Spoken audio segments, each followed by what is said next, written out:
बोलो। ये पहली बार की माननीय सदस्य चुना आप जी हाँ, बहुत अच्छी है सर, सुनिए इनका आप बीच में मत टोकना उनको और सलाह मत देना, आप पीछे सीट पे चल जाओ।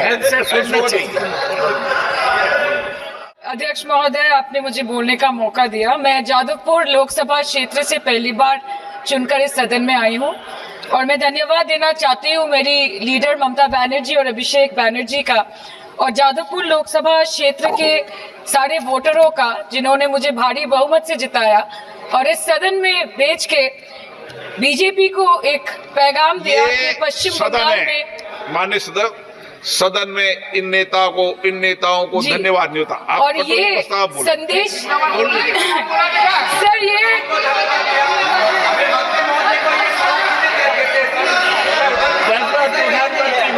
Sir okay sir, no problem sir मैं धन्यवाद देना चाहती हूँ जादवपुर लोकसभा क्षेत्र के लोगों का, जिन्होंने मुझे भारी बहुमत से यहाँ पे जिता के भेजा और ये पैगाम दिया कि पश्चिम बंगाल में नफरत की रणनीति और धोखेबाजी की राजनीति नहीं चलेगी। अध्यक्ष महोदय, मैं उम्मीद करूंगी कि आज आप मुझे पूरा बोलने का मौका दें, क्योंकि हाल ही में हुए नीति आयोग की जो मीटिंग हुई थी, वहां पे हमारी माननीय मुख्यमंत्री, जो देश की एकमात्र महिला मुख्यमंत्री भी है, उनका माइक बीच राह में ऑफ कर दिया गया था। वो बंगाल के अरे अभी तो शुरुआत है, ये तो ट्रेलर है, पिक्चर बाकी है। अध्यक्ष महोदय, मैं आपसे ये बोलना चाहती हूँ कि वो बंगाल के हक के लिए यहाँ पे सवाल उठाने आई थी, वो बंगाल के लोगों की बात रखने यहाँ पे आई थी, लेकिन उनका माइक ऑफ कर दिया गया। आपके माध्यम से मैं सदन में उपस्थित वहाँ जो बैठे हैं माननीय सदस्य, कोई भी घटना को सर एक लाइन आपका डिलीट करेंगे सर, एक लाइन सर मैं यही बताना चाहती हूँ कि बंगाल के लोगों का, आगे जाके बंगाल के लोग आपके पार्टी की माइक ऑफ कर देंगे, बस एक चुनाव बाकी, आप देख लीजिएगा। Sir, all India Trinamool Congress इस सदन और इस देश का थर्ड लार्जेस्ट ऑपोजिशन पार्टी है और हम आपसे धन्यवाद हम आपको देते हैं कि आपने हमको रेलवे, स्वास्थ्य, शिक्षा और आज ये पशुपालन जैसे महत्वपूर्ण विषय पे चर्चा करने का मौका दिया। लेकिन तृणमूल कांग्रेस आगे जाके देश के हर महत्वपूर्ण मुद्दे पे बात करेगा, चाहे वो चीन का अनैतिक रूप से इस देश में प्रवेश हो या वो 700 से ऊपर आंदोलन जीवी किसानों की। माननीय सदस्य, आप पहली बार बोल रही हैं, मैं आपको हस्तक्षेप नहीं करना चाहता, लेकिन जिस अनुदानों की मांगों पर चर्चा सर अभी आ रहे सर नीट के घोटाले से लेके जीएसटी के बोझ तक, एयरपोर्ट की छत टूट जाने से लेके रेल पटरी से छूट जाने तक, तृणमूल कांग्रेस के सदस्य, हर सांसद देश के हर गंभीर मुद्दे पर चर्चा करेंगे। बस यही आपको बोलना था।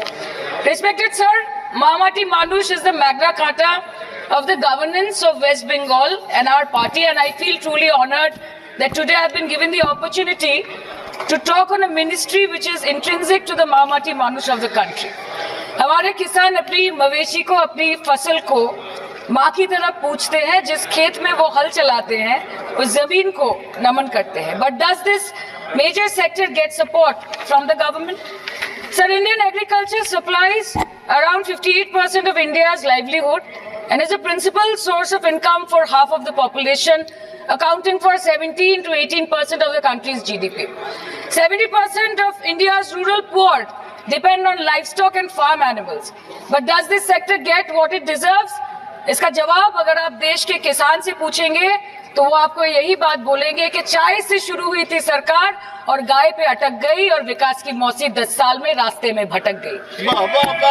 Sir, exorbitantly high cost of cattle and poultry feed under the mismanagement of this sector by the current government and wholesale fodder inflation hovering between 25% to 28.6% in the last 2 to 3 years, it is a 9-year high. Sir, किसान खुद क्या खाएंगे? अपने परिवार के लोगों को खिलाएंगे? अपनी गाय, भैंस, भेड़, बकरी को क्या खिलाएंगे? सर, ऐसे ही वारदात होते हैं जहां गरीबी से जूझता हुआ एक किसान उसको अपनी गाय, भेड़, बकरी को बेचने में मजबूर करते हैं और अंत में जाके वो अपनी खुद की जान ले लेते हैं। सर, पिछले 10 सालों में 1,12,000 किसानों ने इस देश में आत्महत्या की। एनसीआरबी की एक रिपोर्ट के अनुसार 10 साल में हर दिन इस देश में एवरेज में 30 किसान हर दिन अपनी जान ले लेते हैं। सर, इस देश के लोगों का यही है किस्सा कि जिसको जिताया वो राजा की तरह जाएगा और जिन्होंने जिताया वो फकीर की तरह। सर, ये बहुत गौरक्षा की भी बातें करते हैं। देश के लोगों को ये पता होना चाहिए that there is a fodder crisis in India, and the union minister has himself stated in a written reply in Rajya Sabha that yes, the country is deficit in fodder. So it means that cows are dying without food in government-owned goshalas, especially the BJP-ruled state. 74,000 cattle had died at Panjrapols in Sundarnagar and Banaskantha district of Gujarat in the last 3 years. 200 cows were found dead in Madhya Pradesh's Shivpuri district. 173 cows allegedly died in a week in Chhattisgarh, and 74,016 cows had died in Hingonia Goshala in Jaipur during the previous BJP government in Rajasthan. तो sir, पहले खाना ही नहीं मिला, fodder crisis, फिर मिल भी जाए तो इतना महंगा कि किसान खरीद ही नहीं पा रहा है, फॉडर इन्फ्लेशन, और सर खाना मिल भी जाए तो पशुओं की बीमारी। उससे मुकाबला करने के लिए सरकार ने क्या किया?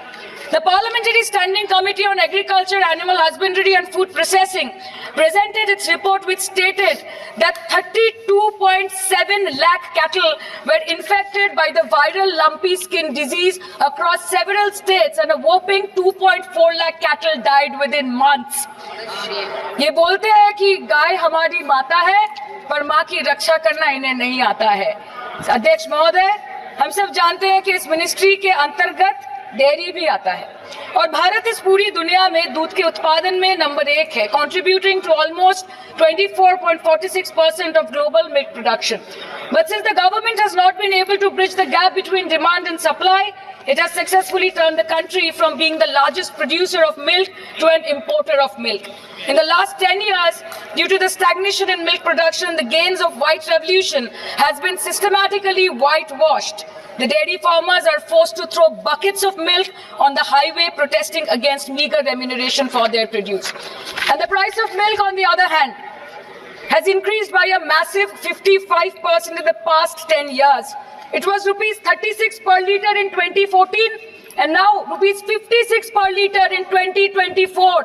When this government came to power, the first thing the milk producing companies regulated by it did was to increase the price of milk by rupees 2 per litre. This was their revenge on the people of India for not providing a majority to the BJP. आम आदमी के दूध, छाछ, लस्सी, दही, पनीर पर 5% की GST, cream, condensed milk, मक्खन, घी पर 12% की GST और अमीरों के हीरो पर सिर्फ 1.5% की GST। सरकार उनको रिलीफ नहीं देती है जो विदेश में जाके मिल्क शेक और लाते की चुस्कियां लगाते हैं। ये सरकार उनको रिलीफ नहीं देती जो आम आदमी 2 पैकेट दूध खरीदने से पहले 10 बार सोचता है। सर, बचपन से हम सुनते आए थे कि संडे हो या मंडे रोज खाओ अंडे। India rank 2nd in egg production in the world, और अंडे का फंडा यही है सर कि भारत के बच्चों की किस्मत में महीने में एक अंडा नहीं मिलता। मिड डे मील के चलते हफ्ते में अगर एक आध अंडा मिल भी रहा था तो कहीं धर्म के नाम पे तो कहीं महंगाई के चलते उसे बंद करने की मांग उठ रही है। Sir, more than 50% children under the age of 5 suffer from chronic malnutrition in the country, and roughly 17% children are underweight, and yet most BJP ruled states do not serve eggs in midday meal scheme. This is the example of